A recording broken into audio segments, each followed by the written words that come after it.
35. Romanos 11, versículo 33, perdão. Romanos 11, 33 diz assim: ó profundidade da riqueza, tanto da sabedoria como do conhecimento de Deus.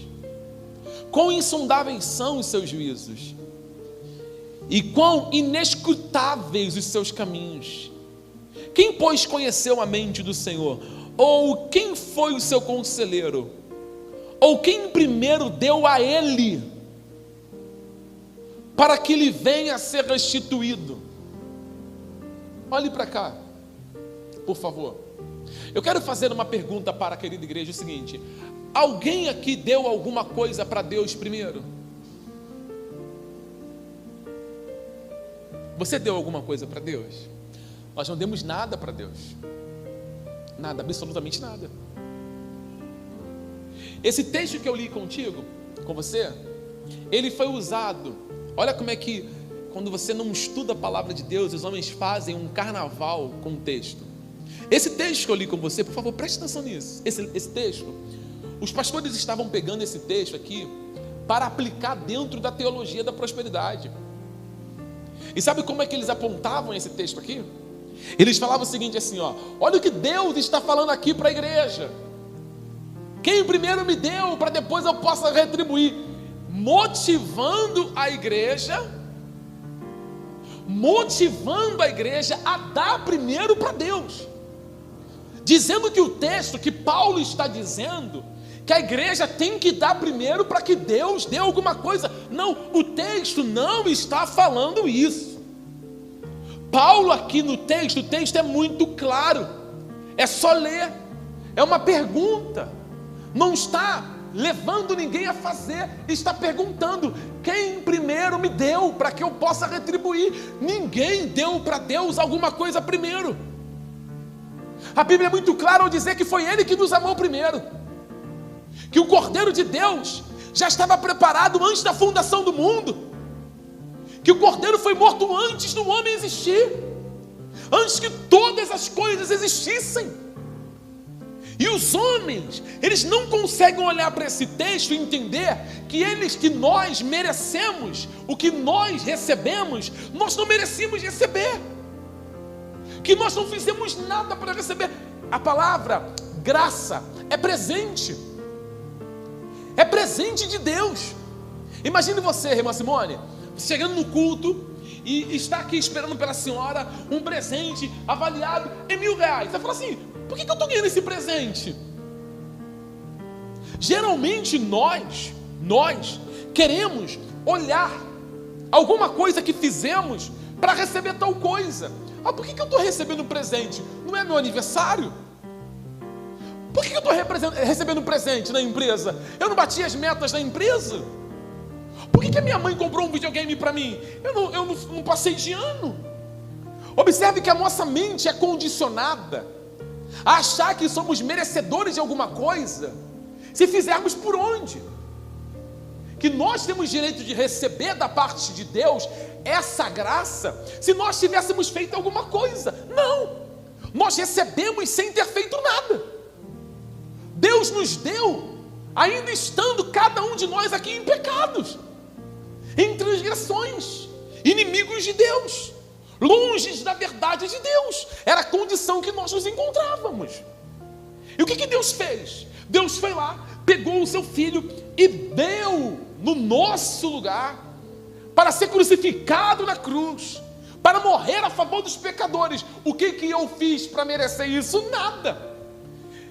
Eu era um pecador, somos pecadores, que estamos debaixo de uma graça que não merecíamos receber, porque o que merecíamos receber de verdade era o fogo do inferno.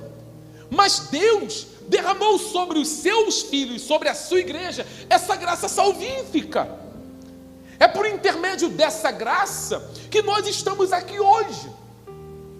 É por intermédio desse presente que nós conseguimos hoje olhar para as Escrituras e ver que as Escrituras, ela está falando de algo que a igreja recebe sem ter sequer se doado para isso acontecer.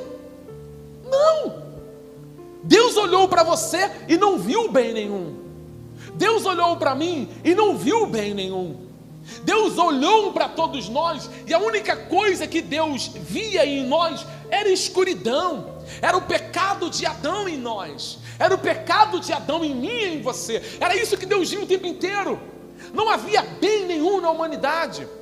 Não há na humanidade sequer um facho de luz que provém de si mesmo.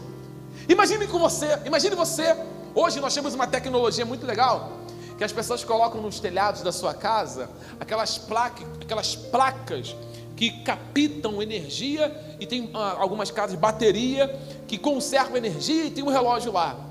Hoje nós temos essa graça de recebermos a energia solar e fazer a energia girar.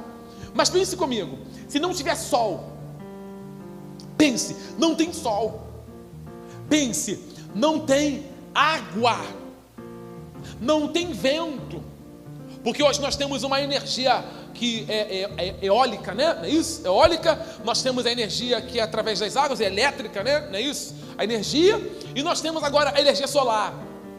Pense comigo, sem água, pense, sem vento e sem o sol. Como é que nós vamos ter energia? Vamos ter energia. Imagina um cristão sem Cristo, um ser humano sem Deus, um ímpio que não tem Jesus. O que tem nele? Não há luz. As pessoas, elas podem falar assim: pera lá, eu também sou filho de Deus. Leia as Escrituras. Os judeus que mataram Jesus diziam que eram filhos de Abraão e que Deus era o pai deles. O que tinha neles? Luz não era, porque eles mataram o Filho de Deus, porque eles mataram a luz da vida, a luz do mundo, porque eles cravaram Jesus no madeiro. Mas aqueles homens batiam no peito e diziam o seguinte: nós também somos filhos de Deus. Leia as Escrituras. Nós encontramos um homem chamado de Nicodemos, conhecedor da lei, um homem muito estudado, capacitado, o homem que tinha a sua participação no Sinédrio, era um dos 70, e estava lá, sentado numa cadeira, diante da sociedade. Esses homens eram conhecidos como os mestres, como aqueles que têm nas suas mãos, sabe, a lei de Deus, no seu coração, o conhecimento de Deus. Mas um dia Nicodemos, que era um homem muito sábio, foi se encontrar com Jesus à noite.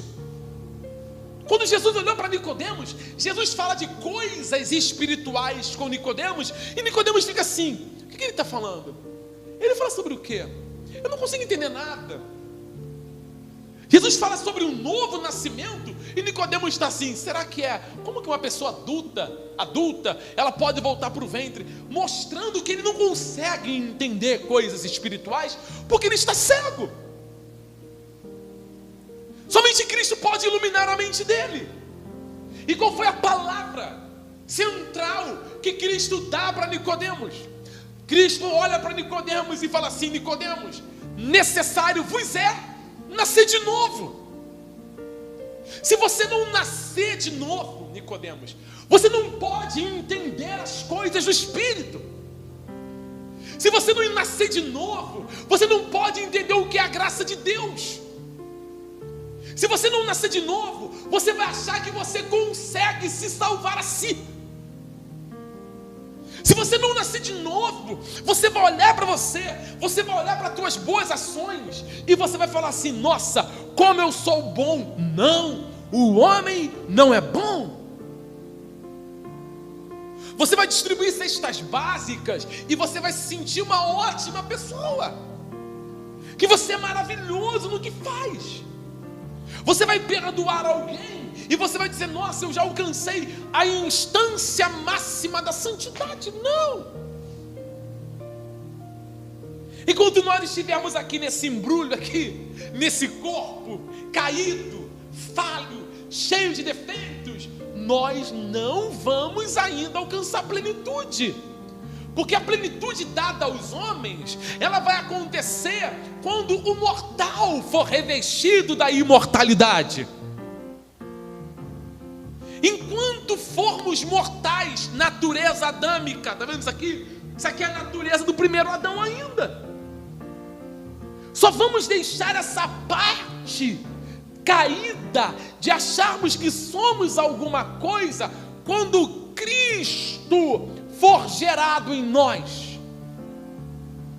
Aí todos os dias da nossa vida nós vamos dizer nas nossas orações: Senhor, tenha misericórdia de mim, porque sem a tua graça eu não consigo.